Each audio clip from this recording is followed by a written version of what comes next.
Je m'appelle Wojciech Lula, je suis missionnaire de la Société des missions africaines. Je suis curé de Monasao, de la mission catholique qui est ici à Monasao. Je suis 5e curé de cette paroisse. Et je suis au milieu de deux anciens qui sont parmi les premiers habitants de ce village, créé en 1976 par Père René Ripoche, qui était le prêtre Fidei Donum, venu de la France pour rester ici au village et créer le village des Pygmées. Ce village est semblable à celui de Belemboke. En fait, c'est le petit frère de Belemboke, parce qu'à Belemboke, il y avait à l'époque beaucoup de gens qui voulaient créer leur village et finalement ils ont été obligés, les premiers habitants, de créer des villages, Belemboke et Monasao. Donc aujourd'hui, ce village est très grand. Aujourd'hui, ce n'est pas seulement le village de Bayaka, mais aussi les villages de Bantou qui sont ici depuis à peu près 12 ans, 14 ans.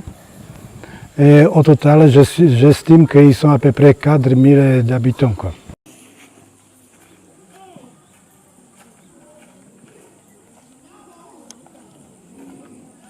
Ces maisons ont de différentes fonctions. Derrière moi, il y a la cuisine. Et ici, il y a la maison où j'habite, avec la boutique, avec la pièce où on peut faire la couture. Et derrière, il y a des maisons pour les volontaires, pour les prêtres et les gens de passage qui viennent ici à Monasao. À ma gauche, c'est Gilbert. Il est un des premiers qui s'est installé ici au village, donc il se rappelle très bien de ce qui s'est passé ici, comment ça s'est passé. Et hier il m'a dit que derrière moi, un peu à côté de la maison où il y a maintenant la cuisine, pour la première fois les Spitzing a attendu dans ce village. Et voilà, ça c'est Lucien, c'est mon voisin, et il est ici, et voilà, de temps en temps il vient pour me saluer. Mais je vois qu'il est prêt pour partir en forêt pour chercher un peu de la nourriture pour vivre, parce que ici, comme vous voyez, les gens n'ont pas de frigo, donc ils doivent vivre chaque jour avec quelque chose qu'ils trouvent ou bien dans leur champ ou bien dans la forêt. Alors maintenant, nous sommes devant l'église paroissiale de Monasao. Cette église a été construite dans les années 90, à la suite des désirs des gens qui habitaient ici, parce qu'ils ont eu leur petite chapelle et ils ont aspiré d'avoir quelque chose de plus solide. Et la paroisse de Monasao comptait il y a encore quelques mois 10 stations secondaires, mais cette année, Monseigneur Denis a divisé la paroisse de Monasao en deux parties. Donc aujourd'hui, nous n'avons que 5 stations secondaires. Et voilà, ici c'est l'église principale. Depuis les jours quand il y avait les premiers baptêmes ici au village, en 1984, nous avons baptisé déjà à peu près 1300 personnes, Bayaka et Bureau. Donc voilà, la population catholique d'aujourd'hui, voilà, depuis grandit de plus en plus. Nous avons ici la catéchèse qui est divisée en groupes selon l'âge, parce qu'il y a des enfants, il y a des adultes, il y a aussi des jeunes qui ont 15 à 20 ans. On peut dire que chaque année, il y a à peu près 30 baptêmes avec certains mariages. Donc voilà, je pense que l'église ici à Monasao est vivante et ça me réjouit en tant que curé, mais nous ne travaillons pas seulement ici pour l'évangélisation. C'est-à-dire l'évangélisation, c'est aussi ce que nous faisons au niveau du développement, au niveau de ce que il nous manque, et nous le faisons surtout avec la population locale de ces villages et des villages qui sont autour.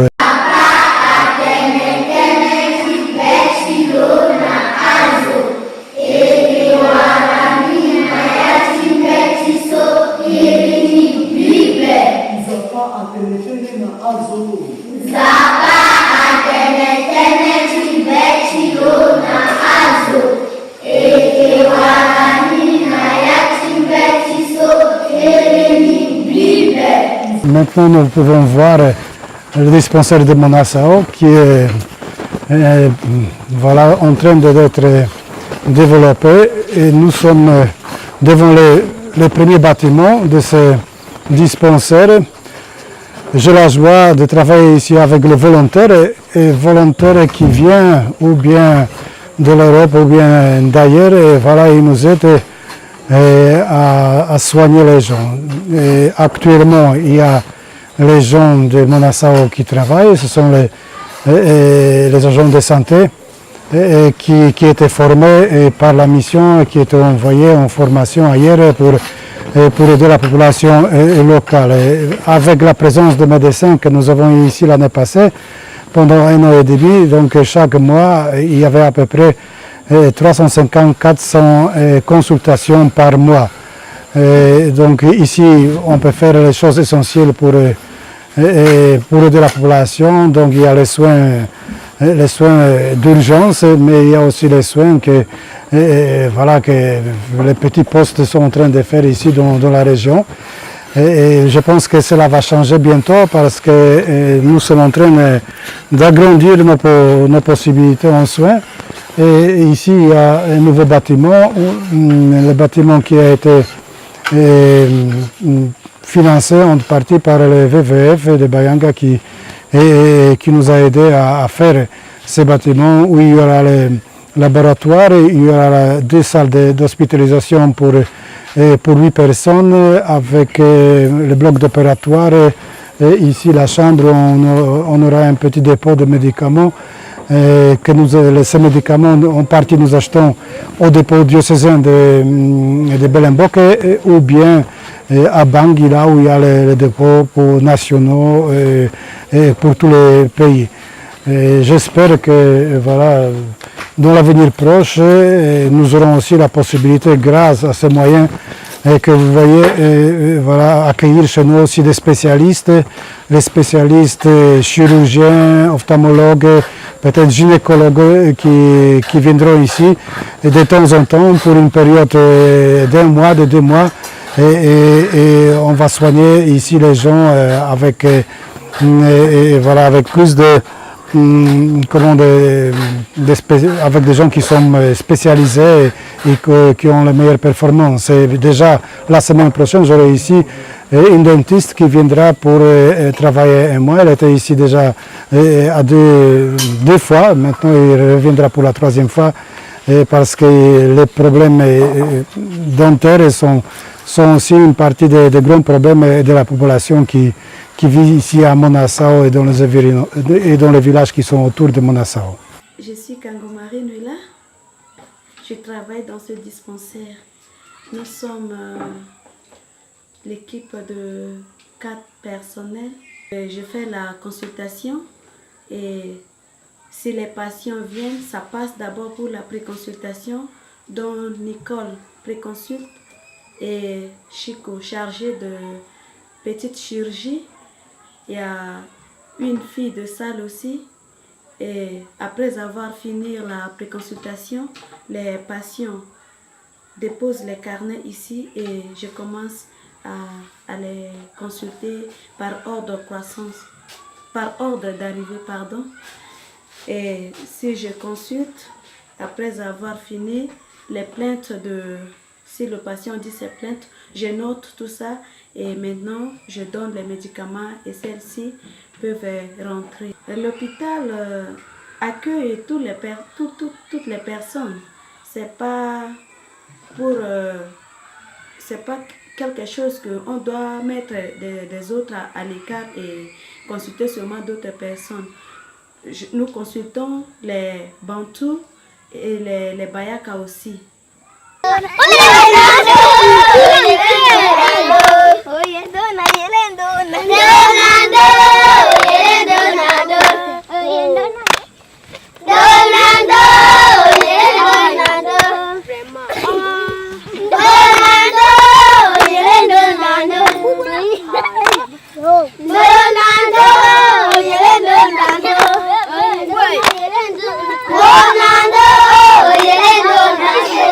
Voilà, ici nous sommes devant la maison des jeunes.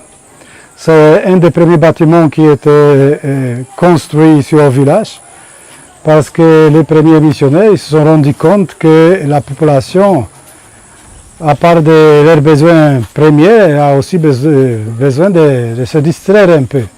Donc cette maison a été faite pour donner les cours aux jeunes, et on faisait l'alphabétisation des adultes, et danser dedans, et voilà, on fait aussi les rencontres, on fait la formation, différentes formations, tant pour l'église que pour voilà, la vie ordinaire, et on parle des choses essentielles comme le droit civique par exemple, les problèmes que nous rencontrons ici au village, on essaye de les résoudre ensemble dans cette maison.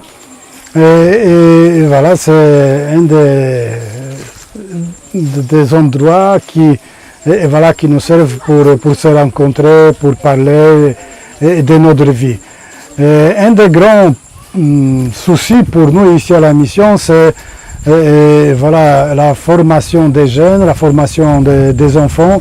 C'est pour cela, dès le départ, il y avait une école qui a été créée ici au village, l'école privée de l'église catholique Ora. Et cette école a été adaptée aux besoins de la population, c'est-à-dire c'est le niveau de le niveau préscolaire que nous faisons dans cette école. Et par l'enseignement dans cette école, nous essayons d'aider les jeunes à retrouver les chemins de l'école fondamentale. Oui. Bonjour. Bonjour. Bonjour à vous. Comment ça va? Bonjour.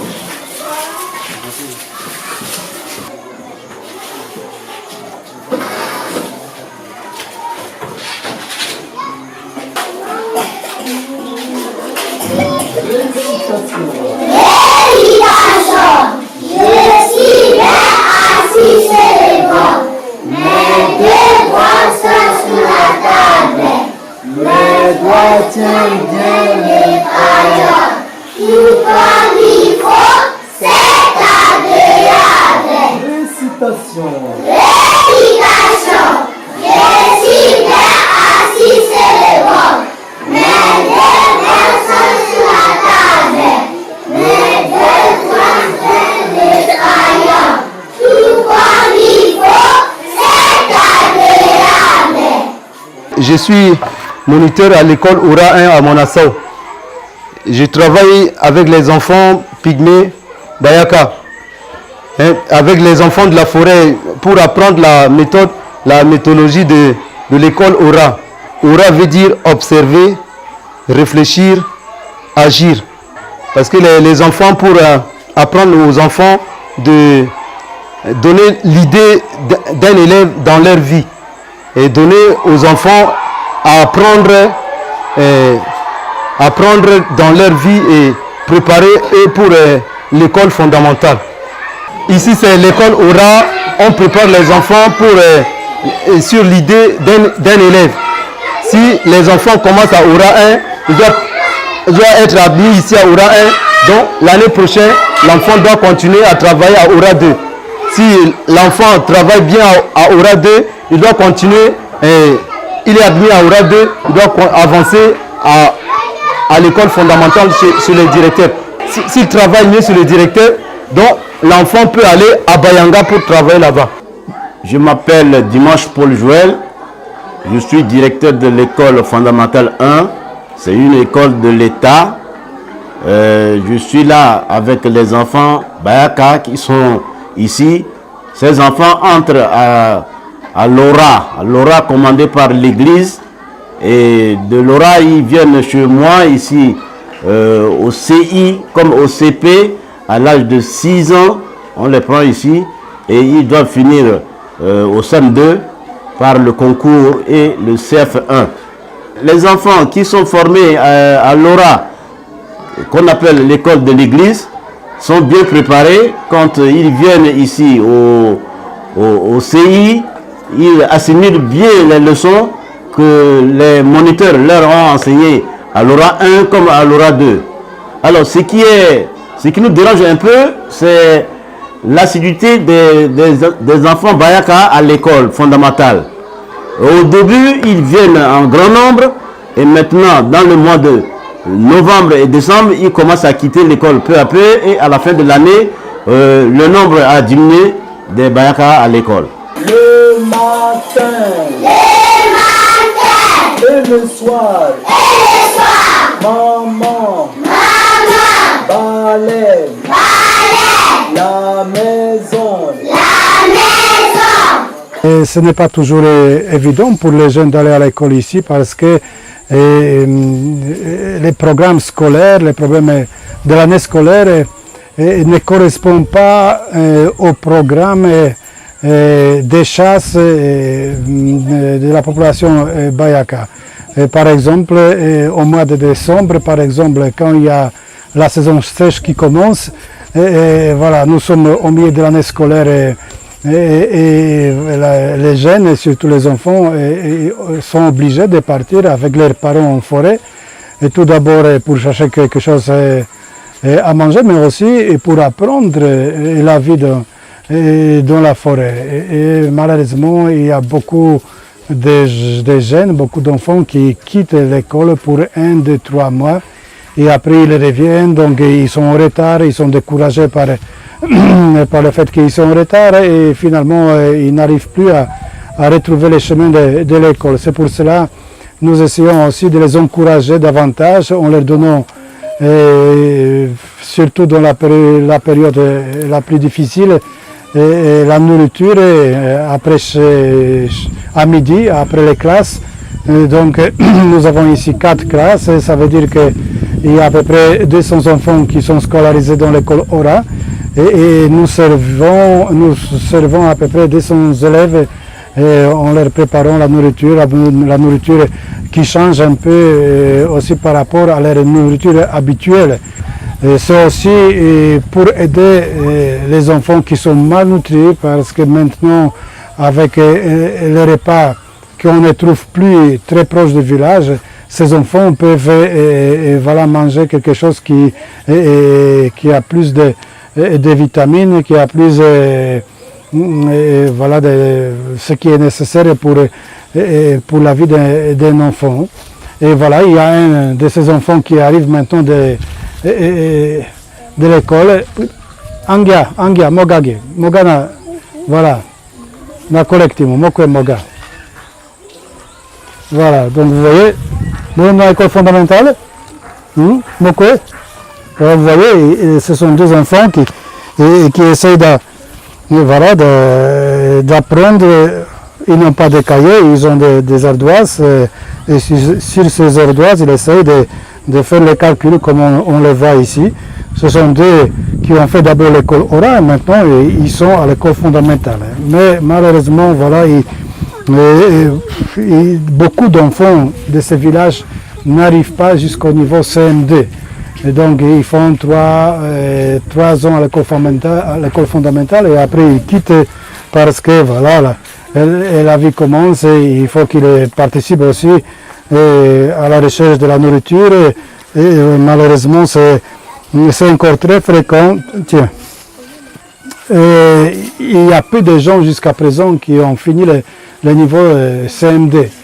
Mais voilà, je vois que voilà, les gens eux-mêmes ils voient que la nécessité de l'enseignement. Donc Et depuis l'année passée, aussi avec l'aide de VVF qui est à Bayanga, nous avons organisé les foyers des filles parce que voilà, il n'y a pas d'autres filles qui ont fini les CMD. Mais nous espérons qu'avec avec le temps, les filles vont voilà, aller jusqu'au niveau CMD pour continuer au collège et continuer au lycée qui se trouve pour le moment très loin de Monassa, à 200 km à Berberati. Mais c'est déjà un pas en avant, de l'avant qui nous aide voilà, à bâtir cette population, la population qui doit être éduquée et qui doit prendre en main leur sort, leur avenir. Jusqu'à présent, ils se sont basés sur ce qu'ils ont appris de leurs parents et de leurs traditions, mais avec le village qui est très très étendu, et il faut qu'il essaie à réfléchir autrement, et nous espérons que l'école va les aider dans cette réflexion. Récitation. Petit poussin, lève-toi. Petit poussin, assis-toi. Petit poussin, cache-toi. Le long est là. Très bien, voilà. Très bien. Il faut que il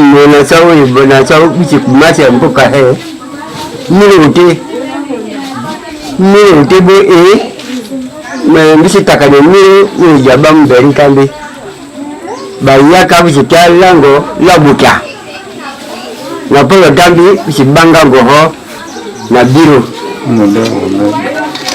banga na biro modo betuka rimbei be jaya na biro kinda ju jamiro oga kulaje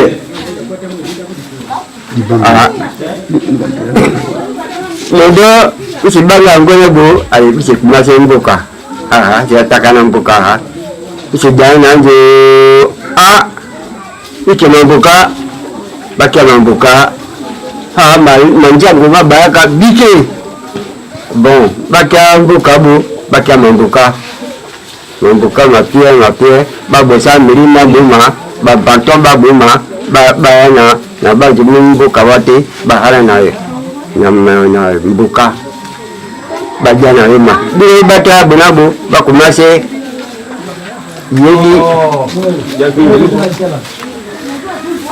biro bakumase yedi moti je te ngase biro tabite rene amia rene aya rene ti rene apirenge biro tambi bata yangi yene rene apirenge biro tambi rene abenga biro babege rene apirenge maleko utambuka yetambi mais comment dire le nez à ce pas ma super oui jusqu'à avec ce gars là je vais dire à m'drever sur ié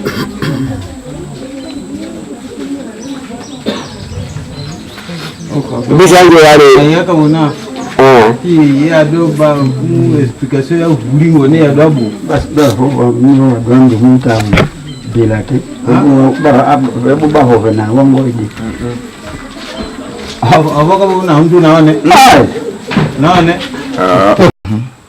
Le village ici, c'est pas les maisons à dur, c'est pas le mur, c'est pas quoi. Il y a qu'un petit campement avec les maisons qui s'appelle le hutte. Ici, avec le hutte, c'est ça que pour arriver, faisait une petite maison comme ça en feuille. Une petite maison en feuille. C'est ça qu'il a continué au milieu de nous. Et puis, lui-même, il commence à donner la déclaration que venez construire une maison à Popote. Pour lui, ils ont commencé la maison à lui, la petite maison à Popote. Le piquet, tout, il commence à entrer là-dedans, bien, tranquille. Et puis, petit à petit, le village, ça commence à revenir. Il y avait des champs, et lui-même, il commence à faire le calcul. 1, 2, 3 avec les hommes. Même pas les enfants, c'était les hommes. Les jeunes et puis les hommes.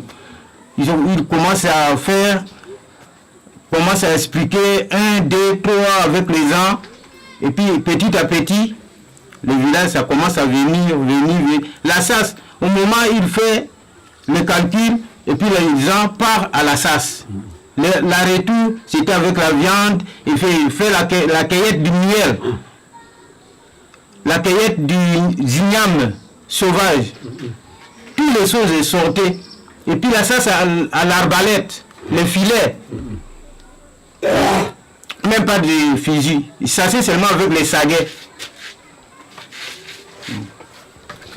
Voilà, nous sommes ici devant la croix qui était dressée par les premiers missionnaires, Père René Ripoche, il y a 44 ans. Et voilà, dès le départ, la parole de Dieu avait la place très importante dans la vie de la population.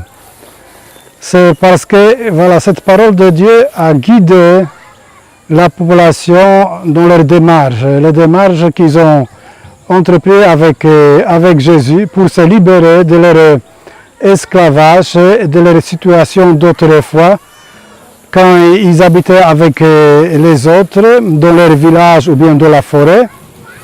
Mais à vrai dire, ils étaient maltraités ou bien ils vivaient dans le système féodal. C'est ça qui a provoqué chez eux voilà, ce désir de se libérer de tout ça. Et voilà la parole de Dieu depuis les accompagne. Et moi, avec les autres qui sont ici avec moi à la mission, nous sommes ici pour être les témoins de ce qu'ils font, mais aussi de les aider d'écouter cette parole de Dieu. Yaje mbaka wa bayaka woho bakumase ke na mboka mbele te milo wute mukumase ma ya bayaka bakumase na mboka bayaka batala pasi na bilungo mondo uba o bayaka batuma uba batijala mboka na su ebende motitambi bubuse bobanka balofe bope bammeve mokate banka balo fe jaju ba meve mwakati bune kama bilandu mapolo ne pola mambuka ndu mapolo mamilo onu te buseje mbe ngoho mumbuka ya bilo mbe esclave buseje la mumbuka ya esclave elo mundele merci inda mundele ya mkia nesu na bayaka ya mniva na milima bien bise nitaka na hôpital bise je na mala école bise je na maison des jeunes wosu wo tete bayaka bise je garantie moto ay dérange dibuse tambi mbaka wabo wabilo ndu wabo babo sana nju badwango ne banga nikei bon wa bayaka ho bakunja bayaka ba vivre na wanju me batu banju mbe bayaka baba bako bagama bila mabo badwandu mabila mabilo pole de mambuka ban ya bike ha mmondo wae mmondo maboma mwaka bu mwaka ai debene mama ba msuma mama tu basuma mama ndu mondo mwaka bu mwaka akabebene bila ya maboma bo baye batu bayaka badwa pole di kokona ndima bayaka badwa pole di bukumbu na ndima ndu yanjune bene bamutala bunabo mona sau amu yambuka yabo yanjune bilo bamu ya bike baje yedi ya jalaka nyanyi mbele ya mbuka tu bayaka babosa bubu tu kote na kote ya bayaka mbuka mangulu mama tu jusqu'à ngone mabayaka me bayaka bakunja na miba bamtekse mangulu mabo na bolai bamtekse ba konsiso baba tu babayaka ndu bene bamu ya bike bambosa mbuka ya kinda bayaka ya mbaka mbango wa gase ya njune bayaka bamsoyabo mukote wa kinda mbango moti bon jusqu'à gendarmerie jusqu'à gendarmerie bon kena même ma panya ma bayaka bene na bilo ha ma ja budi moaka bo adwelo bo adubine ladio bon ba mma moaka metilanga menetambie ba mma moaka bon moaka bo anyolo me maleku ba mma moaka et puis balunga ba bana ba bayaka na bonye uleke ba lemije ba bayaka bakunja ba bana yete babilo banja neso ame il était bien à mon les matambi mondo wa wakinda mbangu wa bo wa bilone. La cohabitation au village depuis que les villageois se sont installés n'est pas facile. Et tout d'abord parce que ceux qui viennent, ils ne connaissent pas l'histoire de ces villages. Alors ils viennent parce qu'il y a les accommodations. Et deuxièmement, les pygmées ne sont pas non plus faciles à vivre avec les autres parce qu'ils ont aussi leurs défauts. Alors nous avons eu un petit problème il y a 10 ans et nous avons cherché la solution et ensemble avec le sous-préfet de l'époque. Et voilà, on a trouvé une solution pour notre village qui fait qu'aujourd'hui, d'un côté, du côté ouest, c'est les pygmées qui vivent et du côté est, c'est les villageois qui s'installent. Et donc nous essayons de sauvegarder ce status quo pour le moment. J'espère que ce sera possible. Et depuis 10 ans, donc on a un calme relatif. Et de temps en temps, il y a des conflits parce que c'est normal dans la société. Mais on peut dire que voilà, de deux côtés, on vit paisiblement et dans la paix. Et voilà, si on continue comme ça, je pense que le village peut s'agrandir encore. Alors c'est à Monassao que les Pygmées ont eu pour la première fois dans leur histoire la possibilité de voter comme tous les autres citoyens. Et ça s'est passé dans les années 90. Parce qu'auparavant, ils n'avaient pas de droit d'entrer à l'église, d'entrer à l'école, et ils ne pouvaient pas se prononcer pour leur avenir. Et nous, en tant que missionnaires et l'Église catholique, nous sommes juste là pour les aider à voir, disons, nous sommes juste pour les accompagner. Et pour faire ces changements qui étaient très importants parce que voilà, c'était un peuple qui vivait de la cueillette, de la forêt et aujourd'hui, on dirait en 40 ans, ils sont obligés de devenir agriculteurs et ils ont leurs champs, ils n'ont plus droit à voilà, travailler ou bien chasser dans la forêt parce qu'il y a le parc national qui a été créé là où ils ont chassé auparavant. Et voilà, ils doivent vivre et s'adapter à la nouvelle situation. À la distance de 12 km de Monassao, il y a une société qui s'est installée chez nous, qui va recruter beaucoup de gens pour leur travail. C'est une société de bois chinoise qui a obtenu une concession de couper ces bois qui étaient la forêt et d'autres fois des pygmées pour 40 ans. Alors, est-ce que, voilà, dans 40 ans, la forêt existera encore ici à cet endroit? Est-ce que les pygmées auront la possibilité de vivre leur identité, leur culture qui est très fortement liée à la forêt? Et nous essayons avec les autres qui sont autour de nous et voilà, de les aider à voir qu'est-ce qui est important pour eux. Et c'est aussi le patrimoine pour l'humanité. Et il faut dire qu'il y a beaucoup de gens qui nous aident dans ce travail. Par exemple, il y a 3 ans déjà, nous avons commencé avec le WWF de Bayank à faire un projet d'ensemble au niveau de la santé et aussi de l'éducation. Et nous avons pas mal de succès parce qu'il y a des premières personnes qui sont arrivées au niveau des bacs et des baccalauréats. Et voilà, il y a une personne qui partira cette année à l'université de Bangui. Donc c'est déjà voilà, des premiers succès de ce travail des pygmées d'eux-mêmes.